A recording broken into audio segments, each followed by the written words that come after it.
Si tu es un Africain de la diaspora, je te recommande de ne pas regarder cette vidéo. Si tu es un Africain et tu résides à l'extérieur de l'Afrique depuis 20 ans, 30 ans, 40 ans, cette vidéo ne te concerne pas. Je vais te laisser quelques secondes, le temps pour toi de la switcher et de regarder une autre vidéo qui correspond à ton contexte, qui va te rassurer, qui ne va pas te choquer. C'est bon? Tu t'es déconnecté? Maintenant, je m'adresse à ceux qui sont en Afrique, à ceux qui vivent en Afrique, à ceux qui entreprennent en Afrique, plus spécifiquement en Afrique subsaharienne. Et je vais prendre un cas pratique avec le Cameroun. Si tu entreprends au Cameroun, tu dois obligatoirement regarder cette vidéo. Hier, je publiais une vidéo dans laquelle je donnais quelques conseils à nos frères de la diaspora. J'espère qu'ils se sont déjà déconnectés de cette vidéo. Donc, si tu es encore là, pardon, déconnecte-toi, switch la vidéo. Va suivre une vidéo de quelqu'un qui vit dans le même pays que toi en Occident, qui te comprend, qui te parle avec beaucoup de cajolement. Ici, nous sommes en Afrique, donc s'il te plaît, scroll. C'est bon, vous êtes partis? Les Africains qui résident en Afrique, qui entreprennent en Afrique, écoutez bien ce que je vais dire. L'Afrique n'a rien à voir avec les autres continents. Vous allez me dire, oui, les autres continents n'ont rien à voir avec l'Afrique. Oui, mais je parle de l'Afrique. C'est pour ça que j'ai demandé à ceux qui ne sont pas en Afrique de se déconnecter, de switcher. L'Afrique n'a rien à voir avec les autres continents, surtout lorsqu'on parle d'entrepreneuriat. L'Afrique n'a rien à voir avec les autres continents, surtout lorsqu'on parle d'entrepreneuriat. Et dans cette vidéo, je vais prendre un seul exemple pour que vous puissiez mieux comprendre comment vous devez vous préparer et quelles sont les actions que vous devez mener au quotidien lorsque vous êtes un entrepreneur en Afrique. Je ne parle pas de ceux qui viennent en Afrique une fois par an, 2 fois par an, 6 fois par an et qui se baladent, qui voyagent tout le temps pour faire le tourisme. Je ne parle pas de ceux qui font le tourisme. Je parle de ceux qui vivent la réalité quotidienne de l'Afrique avec toutes ces difficultés, tous ces challenges et toutes ces péripéties. En Afrique, l'école n'est pas préparée pour nous entrepreneurs. Écoute ce que je viens de dire. L'école n'est pas préparée pour les entrepreneurs africains. L'école, c'est pour les entrepreneurs occidentaux qui résident en Afrique. C'est à ça que sert l'école. Moi, je vais te prendre un exemple. Supposons que toi, tu es un Africain, tu es un Camerounais. Tu décides de te lancer dans la culture de la pomme de terre. Tu veux faire 20 hectares de pommes de terre. Tu vas recruter les gens où? Est-ce que tu peux me citer en commentaire 20 écoles au Cameroun qui forment les gens dans la culture de la pomme de terre? Une école qui a des espaces. Une école où on fait de la pratique de la pomme de terre, notamment en ce qui concerne la culture, partant de la semence jusqu'à la récolte, jusqu'à la distribution. Cite-moi 5 écoles en commentaire qui sont au Cameroun où on apprend aux étudiants à cultiver la pomme de terre avec des cours pratiques sur des espaces de 10 hectares, 20 hectares, 50 hectares où l'étudiant va apprendre en plongeant en immersion dans le métier qu'il va pratiquer après sa formation. Cite en commentaire. Cite-moi 2 écoles seulement. Je ne parle pas des écoles où l'enseignant est au tableau et il dessine les pommes de terre au tableau avec la craie.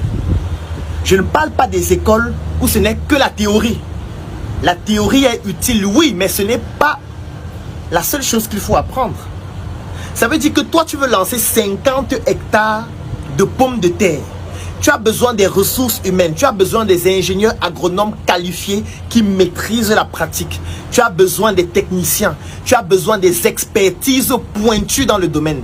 Cite-moi 5 écoles au Cameroun et même en Afrique francophone qui forment de manière théorique et de manière pratique dans des espaces en montrant aux étudiants de manière concrète comment faire de telle sorte que dans cette école-là, tu puisses tout simplement piocher les personnes avec qui tu vas travailler. Cite-moi les écoles en commentaire. Si on fait la même chose avec la culture du piment, cite-moi les écoles en commentaire.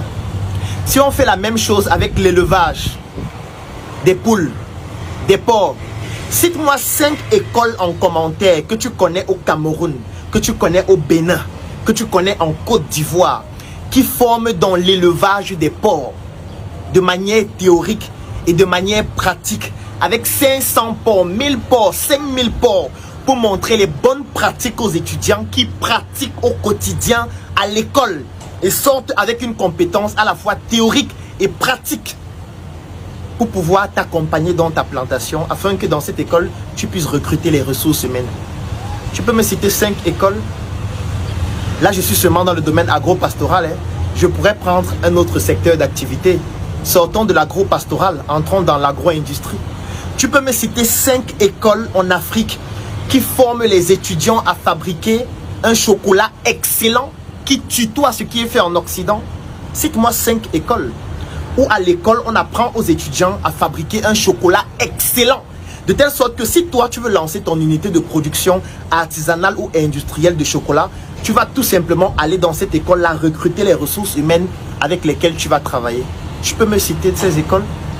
Tu peux me citer les écoles où on apprend aux étudiants à fabriquer de manière optimale le yaourt, un yaourt de qualité qui n'a rien à envier par rapport au yaourt qui vient de l'étranger, de l'Occident? Cite-moi 5 écoles. Je ne parle pas des écoles où il n'y a pas de laboratoire. Je ne parle pas des écoles où l'enseignant lui-même n'a jamais fabriqué le yaourt, n'a jamais fabriqué le chocolat. Je ne parle pas des écoles où on fabrique à la cuisine. C'est-à-dire qu'on prend quelques ingrédients là, on fabrique, à la fin on goûte le chocolat, ça n'a aucun goût, ça n'a aucun sens. On boit le yaourt, la semaine prochaine, on tombe malade.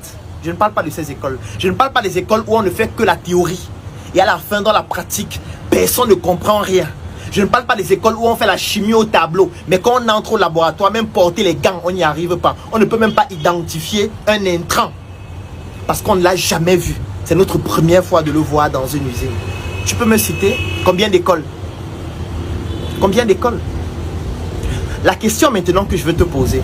Quand tu décides donc de te lancer dans le domaine de l'agriculture, dans le domaine de l'élevage, dans le domaine de l'industrie, tu te dis que tu vas travailler avec qui? Voilà la première question que je te pose. Tu vas travailler avec qui? Tu vas recruter les ressources humaines avec lesquelles tu vas travailler où? Là encore, je suis en train de parler uniquement de l'aspect technique. Parce que j'ai dit dans la vidéo précédente que l'entrepreneuriat, c'est spirituel. Parce qu'un projet, c'est à la fois la matière physique et surtout un élément important, ce sont les idées. C'est tout ce qui est immatériel. C'est tout ce qui est intuition. C'est tout ce qui est énergie. C'est cette corrélation qu'il y a, ou alors cette relation entre l'énergie et la matière qu'on appelle la spiritualité, que vous allez transférer dans votre projet. Donc je ne parle pas encore de l'idéologie que tu veux mettre au sein de ton entreprise. Je ne parle pas encore de la culture d'entreprise. Je ne parle pas encore du mindset. Je ne parle pas encore de la vision. Je ne parle pas encore de tous ces autres éléments. Je parle uniquement de l'aspect technique. Où est-ce que tu vas recruter des gens qui ont des compétences techniques pour t'accompagner dans ton projet? En fait, en Afrique, au quotidien, tu seras obligé de les former toi-même. Ce qui n'est pas le cas en Occident. En Occident, tu as des écoles pointues en agronomie, où il y a la théorie et la pratique. La pratique est tellement pointue au point où il y a même la recherche et le développement au sein des écoles. C'est tellement pointu au point où à l'école, tu peux déjà déposer un brevet. Ça veut dire que tu es à l'école, tu fais des recherches à l'école, dans le laboratoire pointu de l'école, qui a les matériaux de dernière technologie. Et au sein de l'école, tu peux déposer un brevet parce que l'école a prévu que tu puisses avoir un bureau pour déposer ton brevet dans l'école. Tu n'es pas obligé de sortir de l'école pour le faire. Au Cameroun, en Côte d'Ivoire, tu peux me citer le nom de 5 entreprises qui font dans la recherche et le développement pointu dans le domaine de l'agroalimentaire, dans le domaine de l'industrie globalement, dans le domaine de l'agriculture, dans le domaine de l'élevage. Quand je dis pointu, ça veut dire qu'on ne crie pas au tableau. Ça veut dire qu'on a un matériel pointu, on a des compétences pointues, on a des enseignants pointus qui maîtrisent la théorie et la pratique et qui sont capables de faire des études scientifiques pointues, qui publient des travaux scientifiques pointus chaque année, qui déposent des brevets chaque année et qui mettent donc à la disposition des industriels leurs recherches, leur découverte pour permettre à ces industriels-là de pouvoir être compétitifs par rapport à ce qui est fait ailleurs. En Afrique, tu peux me citer 5 écoles qui le font. 2 écoles. En Occident, il y en a dans tous les quartiers. Ça veut dire que quelqu'un, par exemple, qui est aux États-Unis actuellement et qui voudrait lancer une unité de production de chocolat, retrouver les ressources humaines, ce sera très facile. Il peut les retrouver par mail. Il peut faire quelques courriers. Les gens déposent les CV et dans leur CV, il y aura le parcours qu'il faut. C'est-à-dire que tu vas retrouver dans les CV plusieurs personnes qui ont fait des écoles, qui ont été en stage dans des industries pointues et même à l'école ont fait des recherches pointues sur le plan théorique et sur le plan pratique, qui avaient des enseignants qui étaient des capitaines d'industrie dans des industries de chocolaterie et qui ont réussi donc à avoir le know-how. C'est que tout ce que vous auriez besoin de faire, c'est d'identifier parmi eux ceux qui ont le mindset, ceux qui veulent travailler, ceux qui veulent régulièrement optimiser ce qu'ils font. Donc recruter sera beaucoup plus facile. Ici, pour recruter, c'est un casse-tête. Parce que l'école n'est pas faite pour nous. Et je reviens à ce que j'ai dit au début. L'école est faite pour les Occidentaux qui entreprennent en Afrique. Les programmes scolaires, tributaires de l'époque coloniale, ont été préparés pour former les fonctionnaires, pour former les employés qui vont venir au sein des administrations, juste faire de la paperasse. Oui, c'est pour ça que quelqu'un va avoir un master 2 en chimie, mais il ne peut pas fabriquer le savon. Il ne peut pas entrer dans une industrie. Il te fabrique un savon excellent alors qu'il a un master 2 en chimie, alors qu'il est docteur en chimie.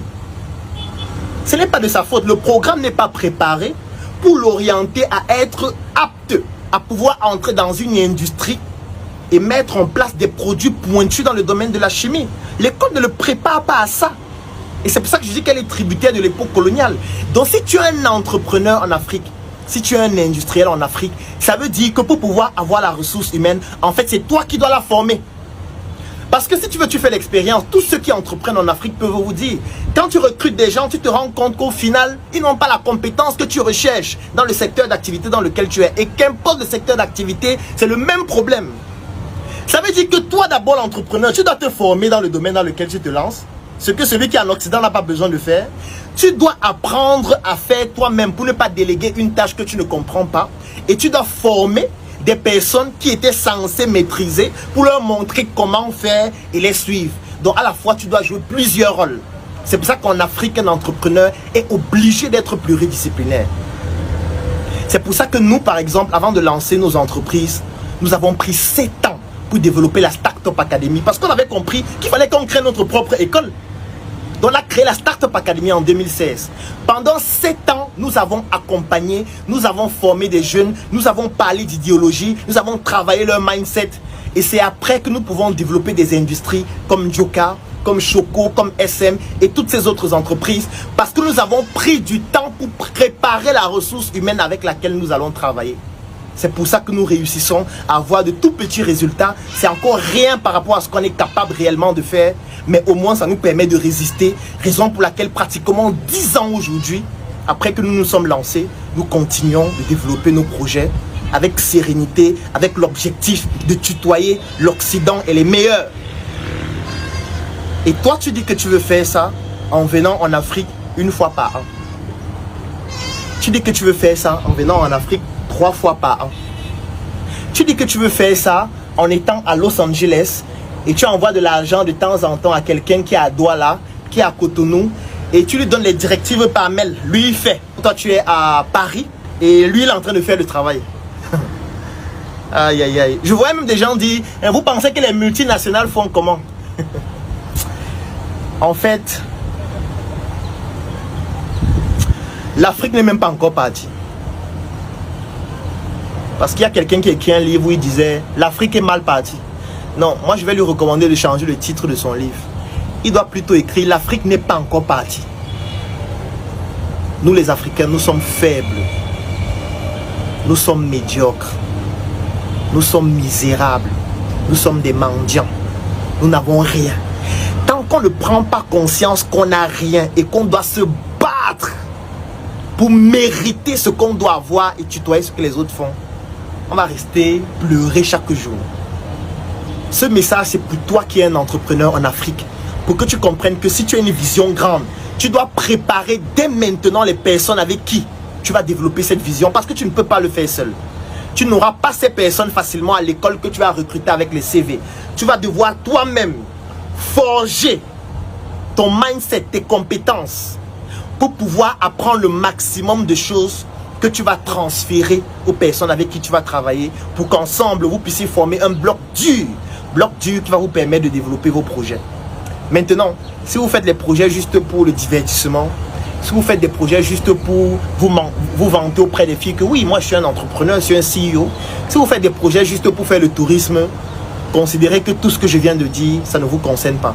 Mais pour ceux qui pensent réellement qu'à travers le travail, à travers l'innovation, à travers l'entrepreneuriat, nous avons réellement tout entre les mains pour permettre à l'Afrique de pouvoir écrire ses lettres d'or dans l'histoire de l'humanité, ce que je viens de dire est très important pour vous. Vous avez besoin de créer votre propre école qui va être la pépinière des personnes avec lesquelles vous allez travailler dans vos projets futurs.